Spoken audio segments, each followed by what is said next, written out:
Vous le savez tous, être bien habillé peut vraiment drastiquement améliorer votre image. Quand on voit Daniel Craig ou David Gordy, on ne peut pas nier cette évidence.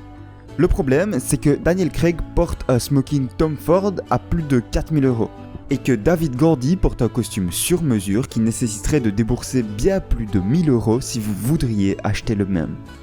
Quand on est une star et que l'argent coule à flot, on n'a aucun mal à dépenser autant d'argent. Cependant, comment fait-on pour être bien habillé alors qu'on a beaucoup moins d'argent disponible ? Aujourd'hui, on va voir comment bien s'habiller sans se ruiner. Bienvenue sur Evolution Factory.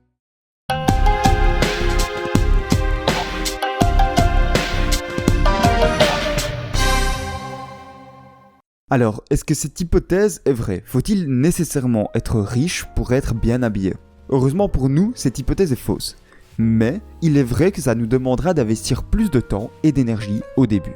Et oui, nous on ne peut pas simplement aller chez un tailleur et se faire des habits sur mesure ou engager un styliste et un personal shopper pour tout faire à notre place.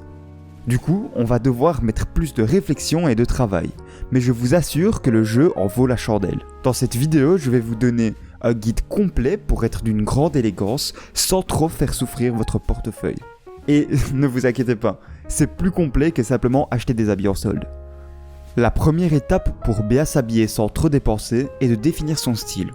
Je peux déjà sentir votre confusion. Vous vous demandez comment définir votre style va vous aider à dépenser moins. C'est simple, ici la problématique est double, car on veut à la fois être bien habillé et ne pas trop dépenser. Faire l'un ou l'autre est facile. Combiner les deux par contre l'est beaucoup moins. Et c'est là que définir son style a son importance. Car si vous avez un style bien défini, vous serez assuré d'acheter uniquement des habits que vous allez mettre. En effet, c'est bien plus cher d'acheter une cinquantaine d'habits que l'on ne mettra au final jamais, plutôt que d'avoir uniquement quelques habits que l'on met très souvent. Pour trouver votre style, vous avez plusieurs options. S'inspirer des stars, lire des blogs et suivre des chaînes YouTube sont toutes des bonnes options pour trouver son style. Je vous mettrai quelques liens dans la description pour vous renseigner.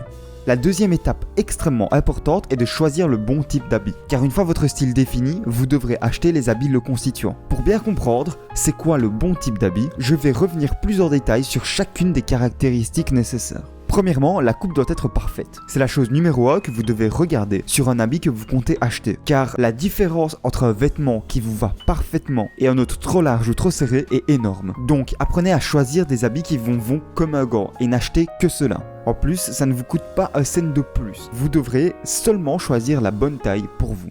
Ensuite, vos habits doivent être adaptés à votre style de vie. On a trop souvent tendance à acheter quelque chose car on aimait bien sur le coup ou parce qu'on nous l'a conseillé, mais on ne pense pas forcément qu'on n'aura jamais l'occasion de mettre cet habit.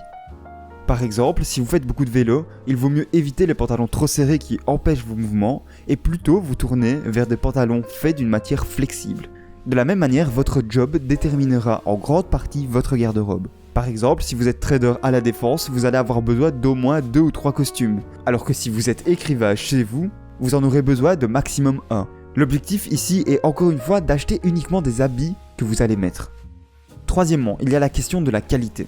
En règle générale, achetez le meilleur que vous pouvez vous permettre pour le moment, car un vêtement de qualité dure beaucoup plus longtemps. Même si l'on cherche à dépenser le moins possible, il y a certains habits pour lesquels on doit investir si on veut les acheter. Ces habits sont tout ce qui est fait en cuir, veste, chaussures, gants, un costume, un manteau d'hiver, un gros pull en laine et un jeans.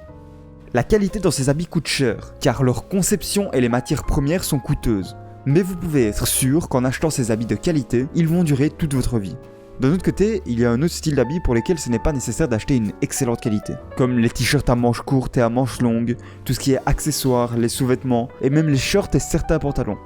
Il n'y a pas besoin de dépenser des sommes folles dans cette deuxième catégorie, car ce sont des habits qui changent facilement en fonction de vos goûts, et rien ne sert d'acheter un t-shirt qui dure 5 ans si après 1 an vous en êtes lassé. Pour terminer sur la question de la qualité, un petit rappel, une marque n'est pas forcément synonyme de qualité. Je vous mets dans la description un lien vers une vidéo qui va vous apprendre comment discerner un habit de qualité ou pas. La quatrième caractéristique est la versatilité. La versatilité, c'est une des clés d'une belle garde-robe pour pas cher.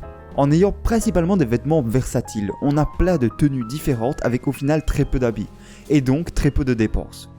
Prenons un exemple concret. Si vous avez 5 paires de chaussures, 5 pantalons et 5 chemises qui vont tous ensemble, il suffit de faire un peu d'analyse combinatoire pour se rendre compte qu'on a plus de 125 tenues différentes. Des habits interchangeables, c'est des habits simples, donc pas de logo voyant ni de motifs trop excentriques. Mais c'est aussi des habits dans des couleurs simples à coordonner entre elles, comme le bleu, le gris, le blanc, le beige et le vert foncé par exemple. Passons à la 5e et dernière caractéristique que doivent posséder vos vêtements pour que vous soyez bien habillés pour pas cher. Achetez des vêtements classiques. Soyez élégant plutôt que stylé.